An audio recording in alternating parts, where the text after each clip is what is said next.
wabarakatuh. Bismillahirrahmanirrahim. Alhamdulillahirabbil alamin. Wa bihi nasta'inu ala umurid dunya waddin. Wassalatu wassalamu ala asyrafil anbiya'i wal mursalin sayyidina Muhammadin wa ala alihi wa sahabatihi ajma'in. Saudara-saudara, marilah kita baca lebih dahulu Al-Fatihah untuk Syekh Sholeh Darat, mu'alif dari kitab Faidur Rahman ini. Lahul Fatihah. A'udzubillahi minasyaitonirrajim. Bismillahirrahmanirrahim. Alhamdulillahirabbil alamin. Ar-Rahmanirrahim. Maliki yaumiddin. Iyyaka na'budu wa iyyaka nasta'in. Ihdinas siratal mustaqim. Siratal ladzina an'amta 'alaihim ghairil maghdubi 'alaihim waladdallin. Amin. Saudara, saya ingin mengingatkan lagi bahwa di pengajian ini akan dijawab pertanyaan-pertanyaan yang masuk, tapi untuk kali ini belum ada yang masuk. Masih ada 2 malam lagi, nanti hari Rabu, besok sore, insya Allah kita akan saya jawab pertanyaan-pertanyaan yang masuk. Silahkan pesan dari Facebook itu, masukkan pertanyaan dalam pesan, atau boleh juga dengan WA atau email kepada saya, yang tahu email dan WA saya. Kemarin sudah kita bicarakan pembahasan tentang iyyaka na'budu wa iyyaka nasta'in. Sekarang ada pertanyaan mengenai itu ya. Soal krono opo musolli suwiji kok ngucap iyyaka na'budu ing hale nune mutakallim iku anuduhaken makna jamak.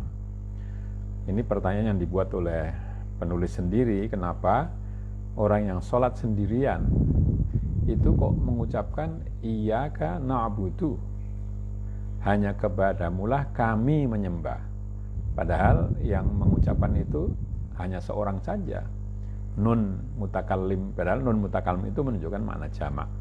Bagaimana bisa satu orang tapi mengucapkannya na'budu?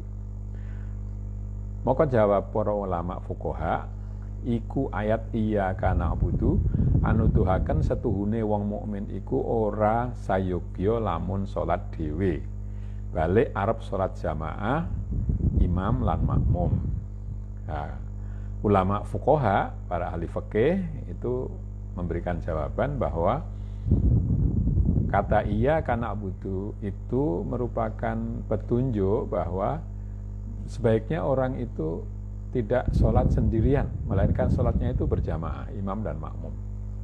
Karena disebut na'budu itu.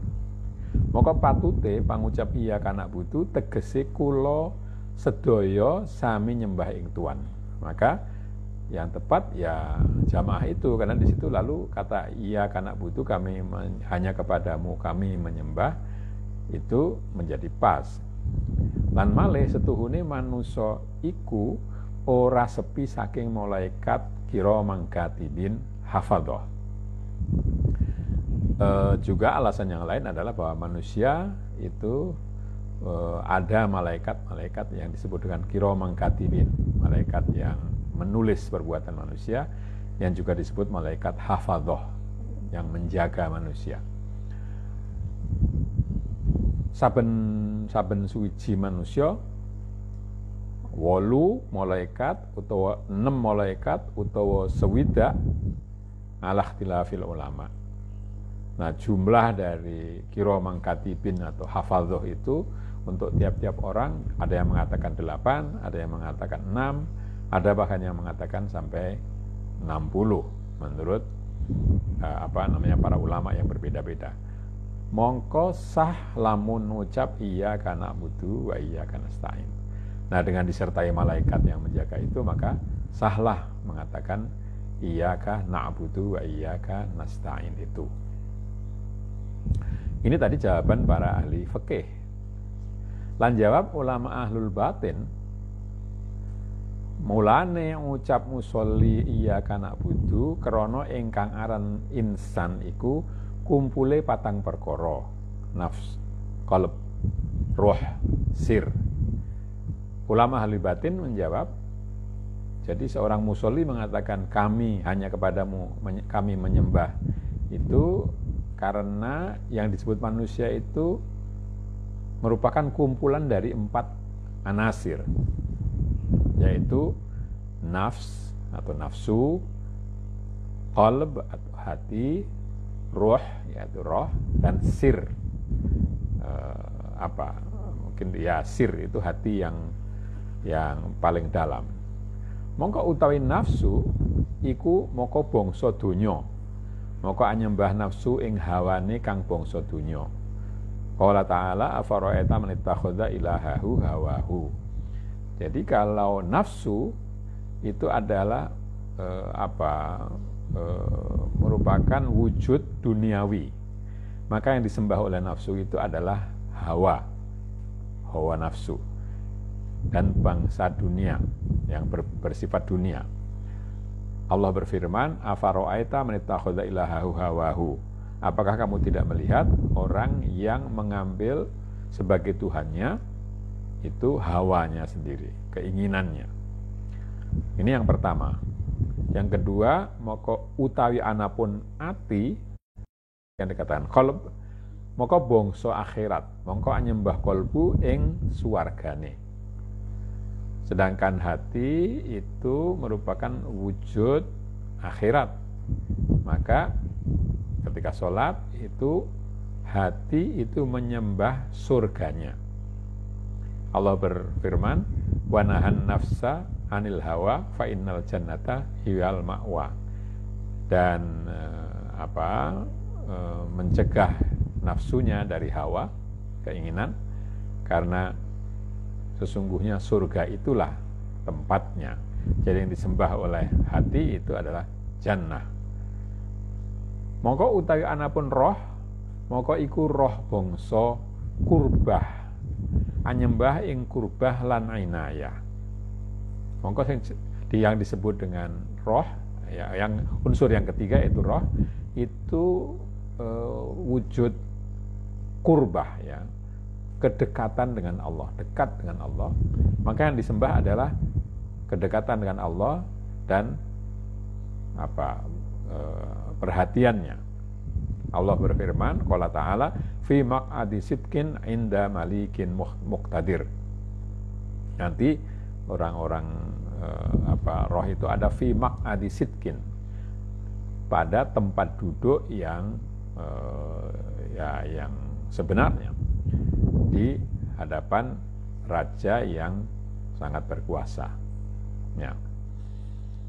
Itu. Lalu yang keempat, maka utai anapun sir, maka iku bangsa hudur, nyembah kelawan hak tabaraka wa ta'ala. Qala sallallahu alaihi wasallam, qala ta'ala al-ikhlasu sirrun baini wa baina abdi la yasma'u fihi malikun muqarrabun atau malakun muqarrabun wala nabiyyun mursalun. Ya. Adapun sir, maka itu masuk ke dalam kategori hudur, kehadiran. Ya, kehadiran. Maka nyembah kelawan. Jadi dengan sir itu menyembah dengan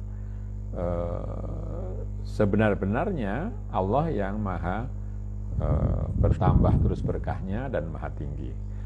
Rasulullah SAW bersabda bahwa Allah berfirman, ikhlas itu adalah rahasia antara aku dan hambaku. Di dalam keikhlasan itu tidak ada yang mendengar apa yang kita bisikkan, yaitu apakah itu malaikat yang dekat, malaikat yang dekat dengan Allah, ataupun nabi yang diutus. Itu tidak mendengar apa yang dibisikkan oleh hati, oleh itu sir, ya. Kalau hati tadi yang menyembah surga, ini sir, hati yang paling dalam. Itu apa yang dikatakan tidak didengar oleh malaikat maupun nabi, karena hanya Allah yang mendengarnya. Ya, ini jawaban dari ahlil batin, ya. Maka tatkalane Allah patakane paring subhanahu wa ta'ala ing kawulane den paringi nikmatus shalah, maka dadi padang mencorong bumine nafsu lan mencorong langite ati lan aras roh lan mencorong malih kursine sir binuri rabbiha. Nah, ini penjelasan dari Syekh Sholeh Darat. Maka ketika Allah Subhanahu wa taala memberikan nikmatus shalah, atau ketika sholat itu dijalankan dengan sebaik-baiknya, dengan keseluruhan tadi itu, keempat-empatnya, nafsu, hati, roh, dan sir ikut sholat, maka pada saat itu menjadi teranglah, bersinarlah bumi nafs. Jadi nafsu yang bersifat duniawi, bersifat bumi itu menjadi terang.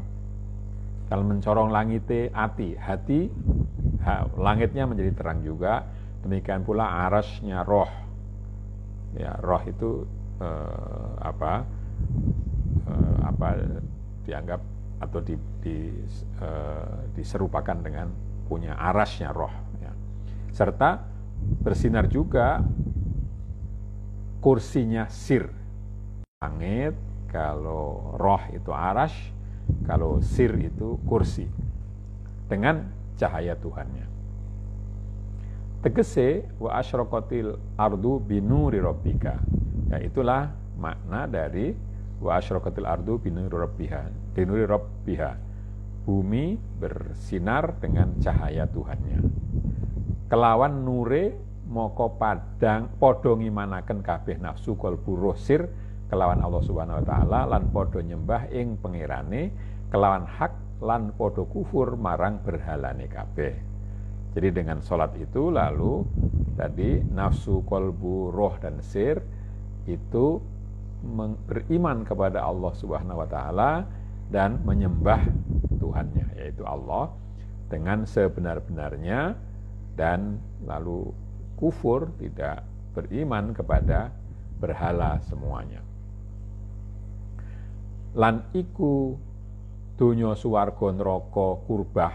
Jadi itu lagi ini. Jadi dunia itu tadi nafs, swarga atau surga itu untuk hati, neraka itu untuk roh, lalu kurbah itu untuk sir, lan dadi nafsu, qalbu, roh, sir, ya. Jadi itu. Jadi ini dilambangkan dengan yang lain lagi. Kabeh padha ngucap iyyaka na'budu wa iyyaka nasta'in. Jadi itu semua empatnya itu dunia, surga, neraka dan kurbah itu mengatakan iyyaka na'budu wa iyyaka nasta'in. Hanya kepadamu kami menyembah dan hanya kepadamu kami mohon pertolongan. Tegese anyembah kula ing tuan keranten tuan kang damel kula. Maksudnya adalah bahwa kami menyembah Tuhan karena Tuhanlah yang menjadikan kami semua. Nuwun tulung kula ing tuan keranten tuan kang kula maksud. Kami mohon pertolongan kepadamu ya Allah, karena Tuhanlah yang menjadi tujuanku, menjadi tujuan kami. Lan nuwun tulung kula ing tuan keranten tuan kang kula matlub, lan tuan mahbub.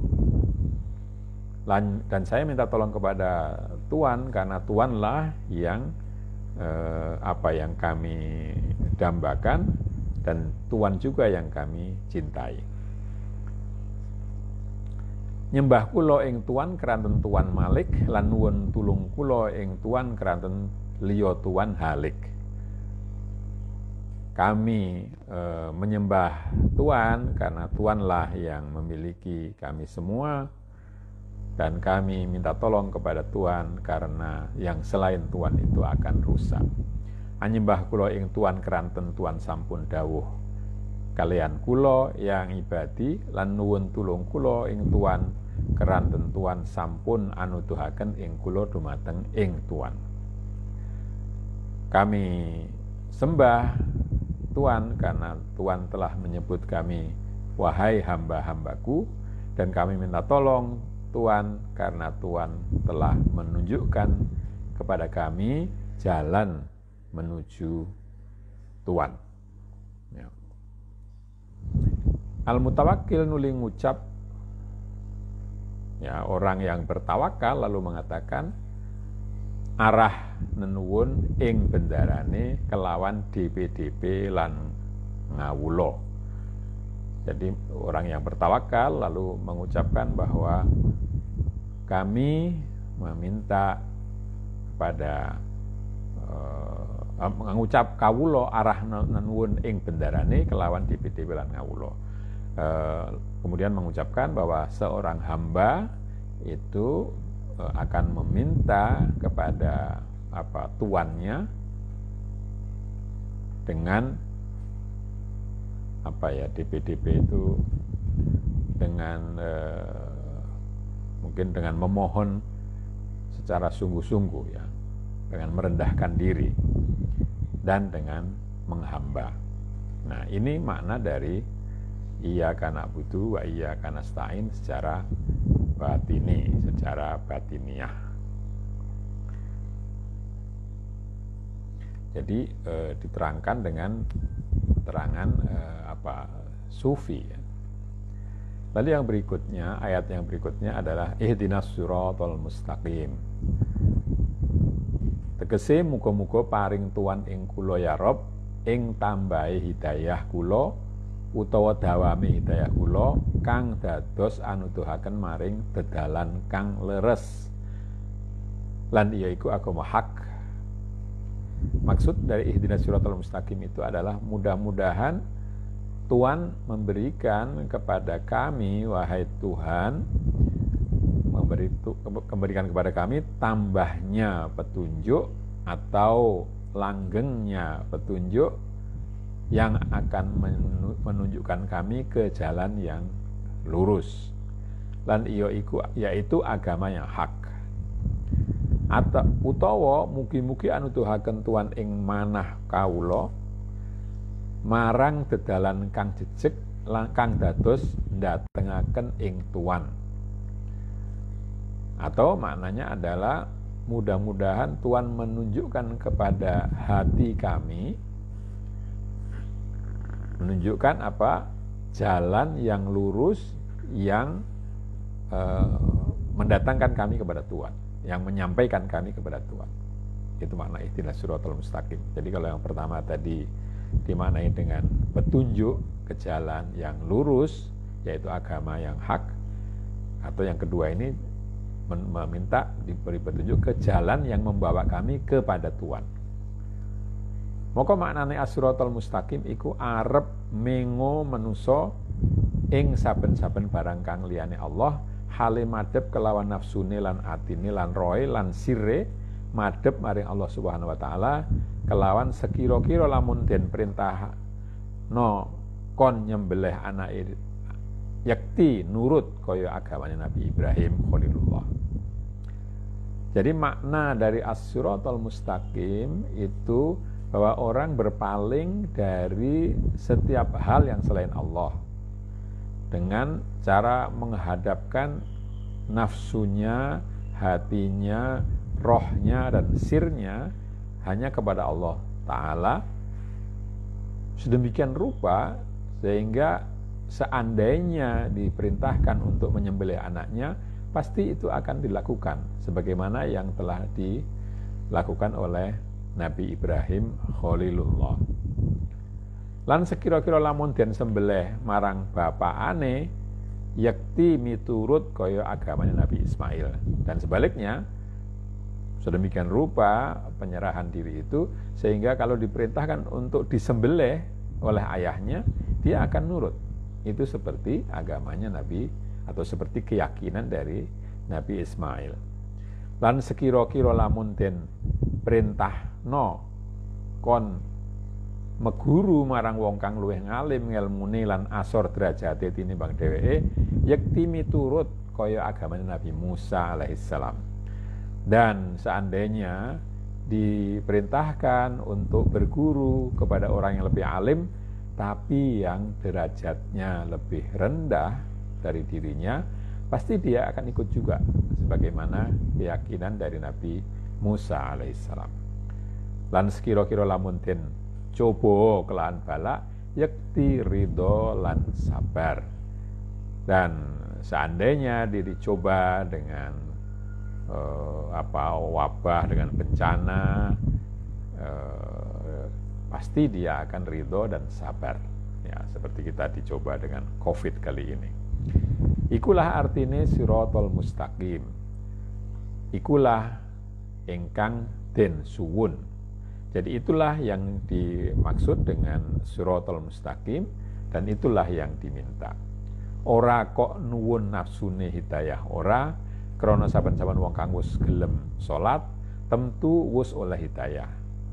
Ya, bukan hanya permintaan nafsu untuk mendapatkan hidayah, bukan itu, karena orang yang sholat itu pasti sudah mendapatkan hidayah. Tetapi lamun sekira-kira den coba kelawan ngelu, yakti ora sabar. Tapi kalau dicoba dengan ngeluh itu ya ngilu ya, bukan ngeluh, bahasa Jawa itu artinya sakit kepala yang sangat gitu ya, pasti tidak sabar. Mongko orang arah mengkono, mongko den supreh kawula kabeh purih nuwun hidayah siratal mustaqim, lan iya iku dalane para anbiya kabeh. Maka karena bukan hanya itu, bukan hanya hidayah hidayah katakanlah permukaan, maka disuprih, diperintahkan, bisa dianjurkan semua hamba itu agar meminta hidayah siratal mustaqim seperti yang sudah dijelaskan di atas, dan itulah jalan para nabi semua. Qala Syekh Ahmad Al-Ghazali, tidak tahu cukup enggak waktunya ini.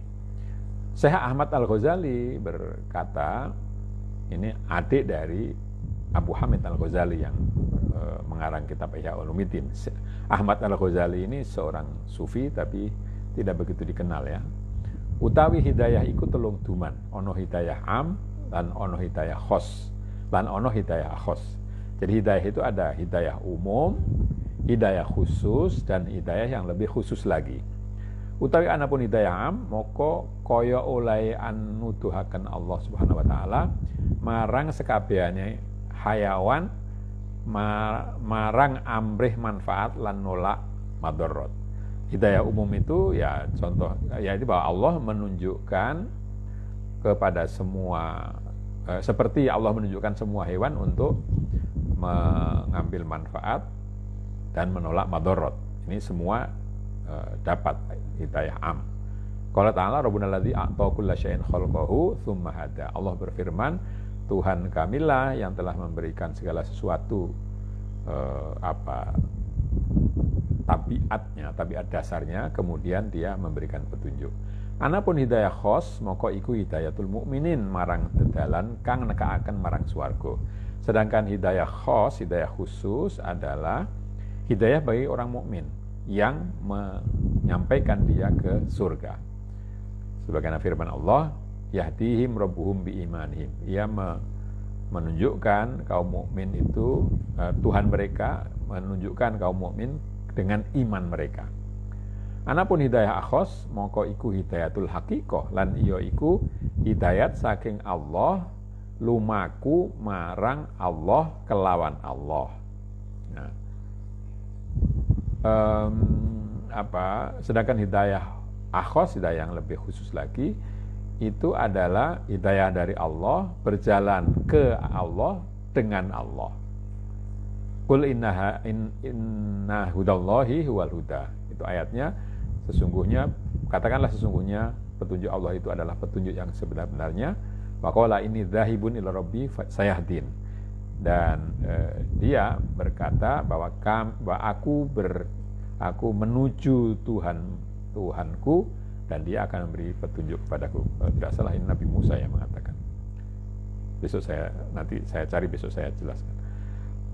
Utawi insyaallah, utawi iki hidayah dadi lumaku marang Allah wis ngendika Kanjeng Nabi sallallahu alaihi wasallam, wallahi laulallahu mahtadaina hadhihi al-hidayah billah.